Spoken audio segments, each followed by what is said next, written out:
Atha Yoga Anushasanam. Namaste. Welcome to Unravel the Thread, a podcast for people who want to apply the Yoga Sutras to yoga practice and to life today. Available online at simple-yoga.org, where you can also find videos for practice, dozens of articles, videos for chanting, and guided meditations to enrich your practice. I am Ruben Vázquez, your companion on this journey of exploration. I am grateful for your comments and questions. It really makes my day to know that Unravel the Thread is making a difference in your practice and in your life. This podcast presents excerpts from the book Unravel the Thread, the complete guide for living the Yoga Sutras today. If you love the podcast and want to support my work as an independent content creator, on the simple-yoga.org website, you can easily donate to keep the podcast going. On today's episode, we continue our exploration of Chapter 4 of the Yoga Sutra with Sutra number 9, that says, all actions result in accumulated impressions, samskaras, linked to memory in a unique configuration regardless of the time, place, or circumstances in which those impressions emerged. Any activity you do has a beginning and an end. All activities leave impressions in your memory. The more meaningful the motivation for the activity and the stronger your emotional investment in it, the stronger its impression. These impressions include all kinds of emotions. Emotion is the glue that keeps all of these impressions together and attached to yourself. As mentioned in the previous aphorism, these impressions are seeds that influence your actions and inclinations. When you tasted something sweet like ice cream or chocolate for the very first time, the experience left an impression in you. That impression is reinforced every time that you have a similar experience. The next time you eat that type of food, you will remember previous times, places, and circumstances when you had a similar experience, strengthening the hold of those impressions. Some of those impressions may be in your conscious awareness, while others may be stored in your subconscious mind. This sutra takes this idea further by saying that the impressions from all your actions, thoughts, and intentions are linked to your memory in a unique way. This aggregate of impressions becomes part of your ways of being. As long as the impression generates some level of emotional reactivity, it will remain, and, as it was pointed out in aphorism 4.8, the impressions remain dormant until a propitious time for them to emerge. Over time, these impressions accumulate subconsciously and create a feedback loop of associations that generates tendencies and recurring experiences. The resulting experiences offer potential lessons that have not been fully assimilated and thus will need to emerge again until they do not generate any emotional reactivity. When these impressions remain active, they perpetuate your process of living through your karma, as mentioned in Sutras 4.7, 2.12, 2.13, and 2.14. As you become familiar with your ways of being, can you notice if these ways of being tend to appear again and again? Do your ways of being seem to overlap? Are those ways of being related to your beliefs and opinions? If your ways of being seem to repeat, is it possible that the external circumstances of their manifestation might differ, but their emotional content and agitation may be the same? For instance, if you keep getting frustrated by a diverse set of circumstances and people, could it be that there is an unresolved previous emotional experience common to these irritations, like a deeply ingrained feeling of scarcity or a deeply seated need for approval?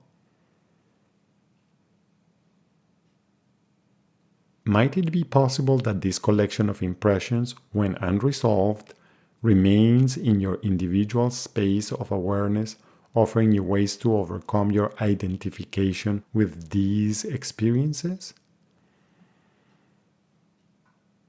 If you trace the irritants that bother you, can they be trying to show you what needs to be released so that these experiences do not become another source of misidentification?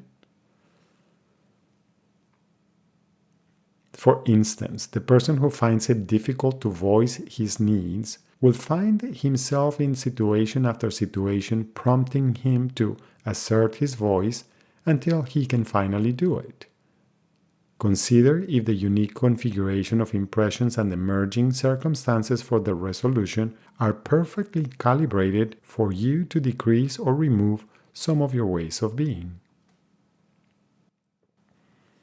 One traditional interpretation of this sutra indicates that the conglomerate of impressions and memory continues from one life to the next, in a potentially endless cycle of life, death, and rebirth, samskara. This unique collection of memories and impressions is what some people call the individual soul. There is a controversial idea about recipients of organ donation experiencing new cravings and predilections matching those of the organ donor. Other recipients of organ donation have reported unusual dreams that seem to coincide with traumatic experiences lived by the organ donors close to the time of their demise.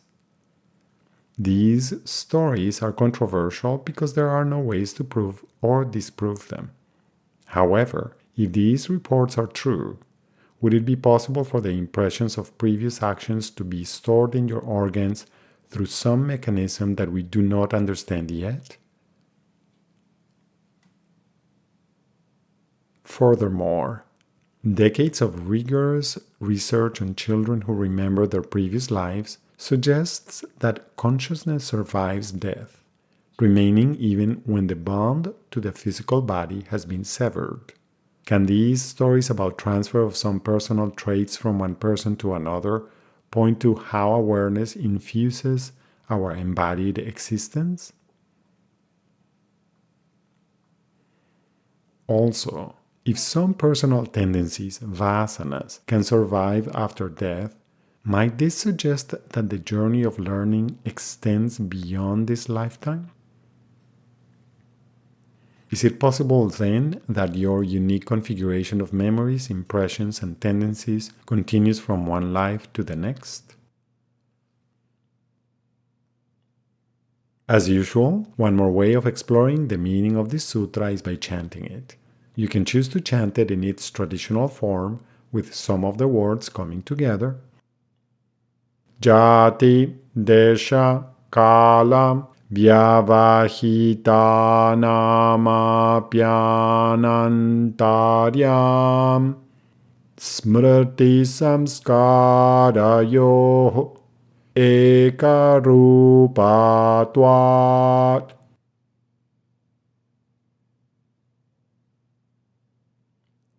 Another option is to chant each word in the sutra individually. Jati, Desha, Kala, Vyavahitanam, Api, Anantaryam, Smriti, Samskarayo, Eka, Rupatvat.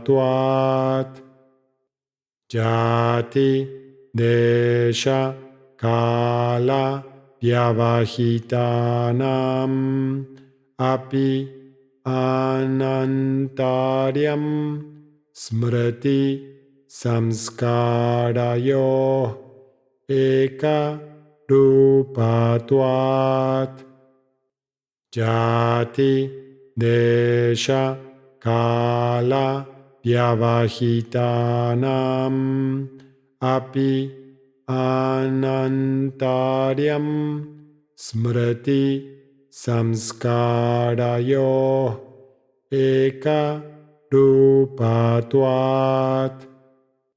Jati, Desha, Kala, vyavahitanam api anantaryam smriti samskarayo eka rupatvat jati desha kala vyavahitanam api anantaryam smriti samskarayo eka rupatvat.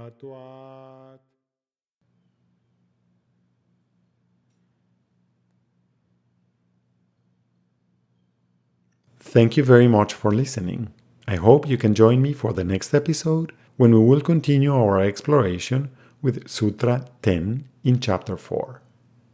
If Unravel the Thread is part of your day and you feel generous, I would appreciate it if you could support my work with a donation at simple-yoga.org. Thank you. Remember that you can have your own copy of Unravel the Thread. Until next time, Namaste.